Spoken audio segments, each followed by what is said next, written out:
ఆదుకుంటారని నమ్మకం ఉంది కాబట్టి వచ్చామండి ఇక్కడ. కానీ తప్పకుండా ఇస్తారు సార్. తప్పకుండా వారి సపోర్ట్ మాకు ఎప్పుడూ ఉంటుంది సార్. పర్లేదు, మంచిగా ఉంది, బాగానే చేస్తున్నాడు.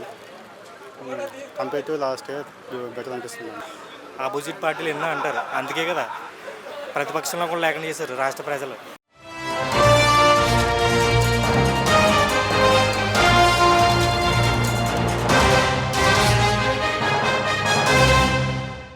మీరు ఎక్కడి నుంచి వచ్చారు? మీ పేరేంటి?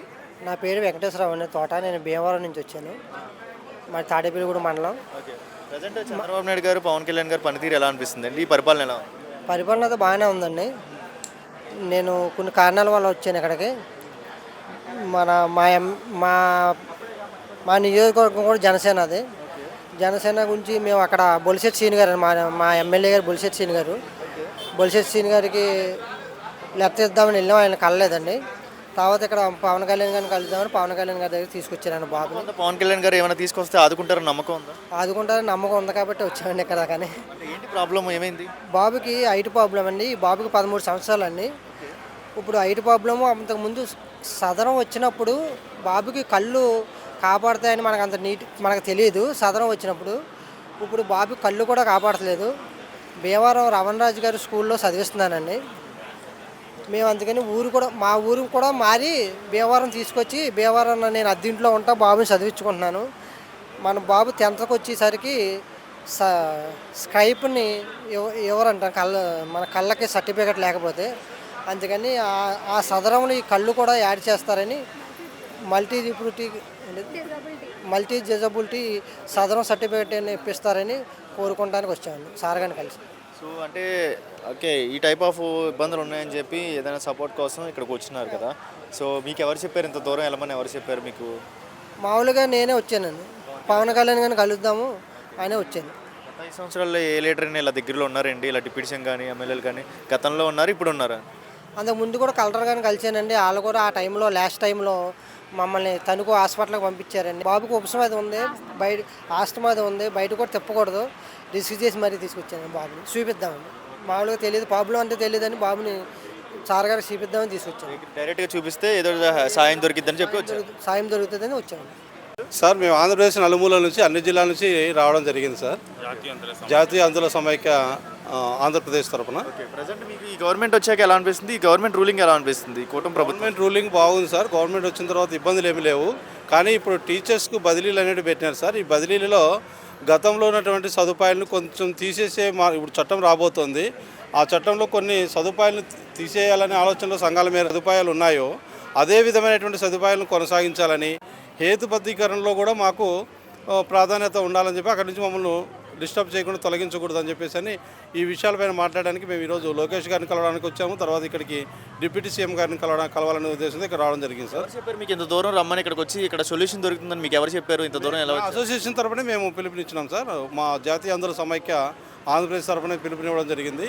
ఎందుకంటే విద్యాశాఖ మంత్రి గారు మాకు వారే కాబట్టి వారి తరఫున, తర్వాత మాకు డిప్యూటీ సీఎం గారు వీరున్నారు కాబట్టి వీరి నుంచి వాళ్ళ నుంచి మాకు న్యాయం జరుగుతుందన్న ఉద్దేశంతోనే మేము ఇక్కడికి రావడం అనేది జరిగింది sir. Deputy CM Pawan Kalyan garu support చేస్తారంటారా? గుర్తిస్తారంటారా? అంటే ఏమైనా కావాలన్నా సొల్యూషన్ ఇస్తారంటారా? తప్పకుండా ఇస్తారు సార్. తప్పకుండా వారి సపోర్ట్ మాకు ఎప్పుడూ ఉంటుంది సార్. రాబోయే రోజుల్లో ఎలాంటి యాక్షన్ తీసుకుంటారంటారు?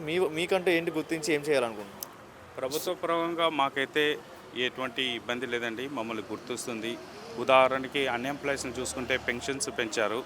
అదేవిధంగా ఇప్పుడు ఉపాధ్యాయుల విషయానికి వస్తే గతంలో ప్రభుత్వం టీడీపీ ప్రభుత్వం చాలా బాగా చేసింది. కానీ ఇప్పుడు కొత్తగా ఒక యాక్ట్ చేయబోతున్నారు, టీచర్స్ ట్రాన్స్ఫర్ యాక్ట్. ఈ డ్రాఫ్ట్ అనేది పబ్లిక్ డొమైన్లో పెట్టారు. వచ్చే ఫ్యూచర్లో ఆ యాక్ట్ ద్వారా మాకు ఇబ్బంది కలుగుతుందనే విషయాన్ని ఇక్కడున్న పెద్దవాళ్ళకి తెలియజేస్తే మాకు బాగా జరుగుతుంది, బెటర్గా అవకాశం ఉంటుంది అనేసి ఉద్దేశంతో ఇక్కడ రావడం జరిగిందండి. మేమంతా ఆ జాతీయ అందుల సమైక్య ఆంధ్రప్రదేశ్ శాఖ నుంచి రిప్రజెంట్ చేసుకొని ఇక్కడ రావడం జరుగుతుంది. ముందు జాగ్రత్త కోసం, ముందే అప్డేట్ కోసం ఇద్దామని చెప్పి ఇలాంటి యాక్షన్ తీసుకుంటే మాకు కంఫర్టబుల్గా ఉండదు. సో దీన్ని గుర్తించి ఏదో చేయాలని చెప్పి ప్రభుత్వాన్ని అడగడానికి రిక్వెస్ట్ చేయడానికి వచ్చాం. సో అదేవిధంగా మీలాంటి పెద్దవాళ్ళని, గురువులని ఇలా గుర్తించి వీళ్ళు రెస్పెక్టెడ్గా చేస్తారని నమ్మకం ఉంది ప్రభుత్వం. అంటే మీకు ఎవరు చెప్పారు? 100% నమ్మకంతోనే మేము ఇందరూ రావడం జరిగింది సార్. జరుగుతుంది. మేమేమంటున్నామంటే ఇంతకుముందు ఏదైతే చేసినారో మేము కష్టపడి ఏదైతే సాధించుకున్నాం తరతరాల నుంచి దాన్ని అదే విధంగా కంటిన్యూ చేయండి, ఉన్నవి తీసేయద్దండి అని చెప్పడానికి దూరం వచ్చినాం సార్. ప్రీవియస్ అంతా సౌకర్యాలు అంతా బాగానే ఉంది, దాన్నే కంటిన్యూ చేస్తే మీకు పర్ఫెక్ట్ యాక్షన్ ఉండేది. పర్ఫెక్ట్గా ఉంటుంది సార్. ఓకే అండి, మీ పేరేంటి? శివశంకర్ అండి. ప్రజెంట్ ఈ గవర్నమెంట్ మీద మీ అభిప్రాయం ఏంటి? ఎలా అనిపిస్తుంది? అంటే చంద్రబాబు నాయుడు గారు, పవన్ కళ్యాణ్ పనితీరు ఎలా అనిపిస్తుంది? పర్లేదు, మంచిగా ఉంది, బాగానే చేస్తున్నాడు. Compare to last year better అనిపిస్తుంది. గత 5 సంవత్సరాలు మీకు ఏమనిపించింది? గత ప్రభుత్వం వైసీపీ ప్రభుత్వం ఉన్నప్పుడు మీకు ఏమనిపించింది? అప్పుడు ఏం చేశారు? అప్పుడు ప్రభుత్వం రూలింగ్ చేశారు కదా, ఇంకా డెవలప్మెంట్ ఇంకా బాగుంటే కొంచెం బెటర్గా ఉంటుందని అనుకుంటున్నాను. ప్రభుత్వం ద్వారా రాబోయే రోజుల్లో అభివృద్ధి జరిగిద్ది అంటారా? ప్రజలకు మంచిగా ఉండిద్ది అంటారా? రీసెంట్గా అసెంబ్లీలో బడ్జెట్ సమావేశాలు చేశారు కదా, ఇవన్నీ అందుతాయి అంటారా లేదా? మంచిది అభివృద్ధి అయితే ఉంటుంది అని అనుకుంటున్నాను. సో మీరు ఎందుకు ఇక్కడికి రావడానికి కారణం ఏంటి? ఇక్కడ మా మదర్ గారికి కొంచెం మెంటల్లీ కండిషన్ బాగలేదు. సో గత 12 years నుంచి మెడిసిన్స్ యూజ్ చేస్తున్నాము. సో దాని నుంచి ఏమన్నా పెన్షన్ అలాగా వస్తుందని కోరుతున్నాను. గత 5 సంవత్సరాలు చూశారు కదండి. గత 5 సంవత్సరాలు అంటే లీడర్స్ ప్రజల్లోకి వచ్చి మాట్లాడడం కానీ, ప్రజా దర్బారు పెట్టడం, జనమని కార్యక్రమాలు పెట్టడం కానీ, ఇలా ప్రజల్లోకి వచ్చి దగ్గరకు ఉండి ఎమ్మెల్యేలు ఎంపీలు ఉండడం కానీ చూసారా? ఇప్పుడే చూస్తున్నాను. ఇప్పుడే ఫస్ట్ టైం చూస్తున్నాను. అంతకుముందు అయితే నాకు పెద్ద ఐడియా లేదు, కానీ ఫస్ట్ టైం నేను రాను ఇక్కడికి. ఇదేవిధంగా ఇప్పుడు రాబోయే రోజుల్లో ఎలా ఉంటుందంటే అభివృద్ధి అనేది ముందుకెళ్తే కానీ ప్రజలకి, ఉద్యోగాలకి, నిరుద్యోగులకి ఉద్యోగాలు అనేది రావాలని చాలామంది అంటూ ఉంటారు. సో ఈ ప్రభుత్వం ద్వారా ఐటీ మినిస్టర్ లోకేష్ గారి ద్వారా ఏమైనా సపోర్ట్ చేసి గుర్తిస్తారంటారా నిరుద్యోగులు? కంపల్సరీ అండి. గత ఐటీ మినిస్టర్కి ఇప్పుడున్న ఐటీ మినిస్టర్కి తేడా అంటే అంతగా ఇంకైతే నమ్మకం ఉంది ఈ ప్రభుత్వం ద్వారా రాబోయే రోజుల్లో ఏమైనా? కంపల్సరీ నమ్మకం ఉందండి, మంచి ఇంప్రూవ్మెంట్ ఇవ్వాలని కోరుతున్నాను. లాస్ట్ 5 years ఎలా అనిపించింది? ఎలాంటి ఇబ్బందులు ఫేస్ చేశారు? అంటే ఇది ఇంకా స్టార్టింగ్ కదండి మన గవర్నమెంట్ అయినా కానీ, అంటే ఇంకా ఇంప్రూవ్మెంట్ ఉండాలని బెటర్గా కోరుతున్నాను. లాస్ట్ 5 yearsలో మీకు ఏమైనా జరిగిందా అభివృద్ధి పరంగా? ఏమైనా ప్రజలకు ఏమైనా దగ్గరలో ఉండడం వైసీపీ? అంత ఐడియా లేదు. మీరు ఎక్కడి నుంచి వచ్చారు? కడప డిస్ట్రిక్ట్ అండి. అక్కడి నుంచి ఇక్కడికి వెళ్ళమని ఎవరు చెప్పారంటే ఇక్కడ ప్రజలకి? మా అన్నయ్య ఒక ఈశ్వరెడ్డి అన్న, ఆ అన్న జనసేన మెంబరు. సో తను ఇక్కడికి వెళ్ళేసి ఒకసారి అక్కడికి పిటిషన్ ఇవ్వండి, మీకు ఏదో ఒకటి ఛాన్స్ ఉండొచ్చు అని చెప్పారు. సో అతని వల్ల ఇట్లా వచ్చేసాం. అక్కడ చెప్పడం వల్ల ఇక్కడికి రావడం జరిగింది. అదేవిధంగా మీ ఏరియా సమీపంలో రోడ్లు అనేది వేస్తానన్నారు కదండి, ఏమైనా కనపడుతుందా రోడ్లు వేసినట్టు ఈ ప్రభుత్వం? అంటే యాక్చువల్లీ నేను ఉండేది నంద్యాల అండి, సడన్లీ అక్కడే సూపర్గా ఉన్నాయండి రోడ్డు సైడ్. రీసెంట్గా వేసారు, ప్రీవియస్ రీసెంట్గా వేస్తున్నాను అండి. చంద్రబాబు నాయుడు గారి పరిపాలన ఎలా అనిపిస్తుంది? ఎంతవరకు బాగుంది? డిప్యూటీ సీఎం పవన్ కళ్యాణ్ గారి పనితీరు ఎలా ఉంది? ఏం చెప్తారు? అసలు ప్రజలకు దగ్గరలో ఉన్నారా లేరా ఈ ప్రభుత్వం? చాలా దగ్గరలో ఉన్నారన్న. పవన్ కళ్యాణ్ గారి పనితీరు, చంద్రబాబు నాయుడు గారి పనితీరు చాలా బాగుంది. ప్రస్తుతానికి ఇప్పుడు మనం చూసుకుంటే పల్లెటూరులో రోడ్లు చాలా బాగా మెరుగుపడ్డాయి అని చెప్పొచ్చు. ఎక్కడికెక్కడ రోడ్లు వేస్తున్నారు. నా చిన్నప్పటి నుంచి వస్తాను, ఎక్కడ వేయలేని రోడ్లు కూడా ఇప్పుడు వేస్తున్నారు. మాది విలేజ్ రాజానగరం పక్కన చిన్న గ్రామం, మాది వెలుగుబంద. అక్కడ ఇప్పటికి అస్తవ్యస్తంగా ఉన్న రోడ్డు ఇప్పటికి మొత్తం రోడ్డు వేశారు. అంటే ఆపోజిట్ పార్టీ వాళ్ళు అంటున్నారు కదా, ఈ ప్రభుత్వం ఏం చేయట్లేదు, ఈ ప్రభుత్వం అసలు రౌడీజం చేస్తుంది, ఎర్రబుక్క పరిపాలన చేస్తుంది. పవన్ కళ్యాణ్ చాలామంది చాలా మాటలు అంటున్నారు. చంద్రబాబు నాయుడుని కూడా తిడుతున్నారు. పవన్ కళ్యాణ్ ఇంట్లో ఆడవాళ్ళని కూడా తిడుతున్నారు కదా చాలామంది. అలా ఏం లేదన్న. వాళ్ళు ఏదో ఏసీ రూమ్లో కూర్చుంటే ఏం తెలుస్తుంది? బయటకు వచ్చి తిరగాలి, ప్రజల్లో తిరిగితే తెలుస్తుంది. ఇంట్లో కూర్చుండి ఏదో పార్టీ ఆఫీసులో కూర్చుని ప్రెస్ మీట్ పెట్టేసి కాదు, బయటకు వచ్చి తిరిగితే ప్రజల్లో ఏం జరుగుతుందన్న తెలుస్తుంది.